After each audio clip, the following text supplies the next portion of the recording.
And now we're going to begin the section on being on the bottom of the mount, one of the most dangerous places to be in a fight. The first thing you have to master when you're on the bottom is simply being able to survive.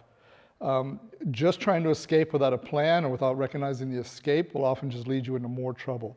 Something I tell students all the time is, if you don't know how to survive the position, you'll take the first escape, not the best escape. And that can often be, again, dangerous or put you in a worse position. So the first thing we're going to cover is the basic bottom positions, both for self-defense and for more sport jiu-jitsu. Okay, so the first thing we're going to cover is the proper position to being on bottom in more of a pure grappling situation. It's important that you always understand and start from the right position. We talk about this all the time. If I don't have the right staging area or the right position or the right base, it's very hard for me to proceed from there with any sort of efficiency, with any sort of a skill level. So getting on bottom and ending up in the wrong position is going to make it exceptionally difficult to escape. Something I tell you guys all the time is you can be in a bad place, but be in a good position. Meaning he can be bottom mount, which is a bad place, but if he's got the proper positioning, it's going to be much easier for him to survive and escape. So he doesn't want to be in a bad place and a bad position.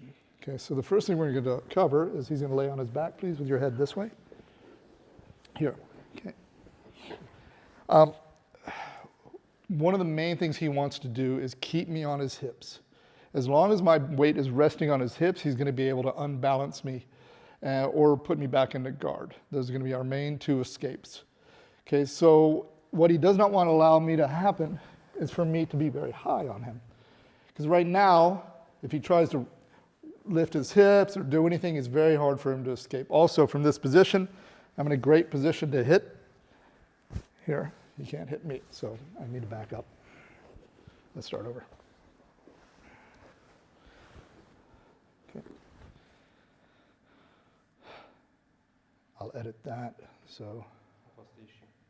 I want to cover why it's bad to be back on bottom mount. Okay. So let's cover why it's so bad to be the bottom of the mount, what the dangers are that you're going to have to deal with.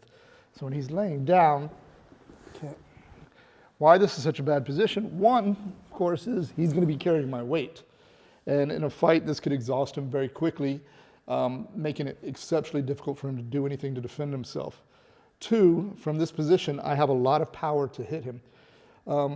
When he tries to punch me, for instance, his arm will only go back this far, so he's only doing half punches, whereas I can go as far back as I need to hit. But even beyond that, if I want to hit him, he can't even reach me, and I can hit him. Okay, so from a striking perspective, this is not a situation you want to try to strike your way out of. The other thing is, can you get up and get away? No. No, it's very difficult. I can always much more easily get up and get away. And lastly, I have submissions I can attack. He has no submissions he can attack. He just doesn't have the ability to control my body. For instance, if he goes for a cross-collar choke here, right, I can simply step off and unwind the choke. Okay, but if I go this way, he's not in position to move his body in order to alleviate the choke. Okay, so very important, anytime somebody's legs are around you, your primary goal is to first survive, but to escape, not to try to attack from this position. Okay, so these are the main threats you're going to have to worry about and be aware of when you're on the bottom trying to escape.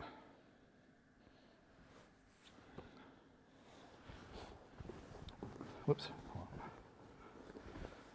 All right, so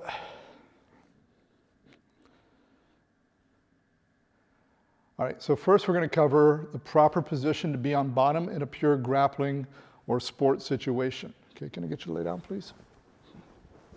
Okay. His primary goal is to disallow me from doing a few things. Okay. One, he does not want me to go up his body. He wants to keep my weight on his hips. Because when I'm sitting on his hips, lift your hips, he's going to be able to unbalance me. He's also much closer with his legs to putting me into guard. Here, if I'm sitting high, and he lifts his hips, it's very hard to unbalance him. It's very hard for him to put me in guard. And of course, I'm even in a better position. I've got his arms away from his body to be able to submit him, okay? The other thing is, if his legs are up like this, I'm gonna be able to hook my legs, and now I'm heavily connected to him. So if he tries to push me off at all, it's gonna be much more difficult than if I was disconnected and he's able to push me or shrimp. Okay, so what he wants to do from this position is his elbows stay glued to his body. Okay, this is exceptionally important. You do not want me to get into that space.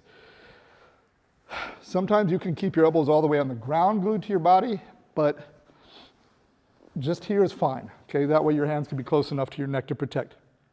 Don't open your elbows, okay, from a grappling standpoint.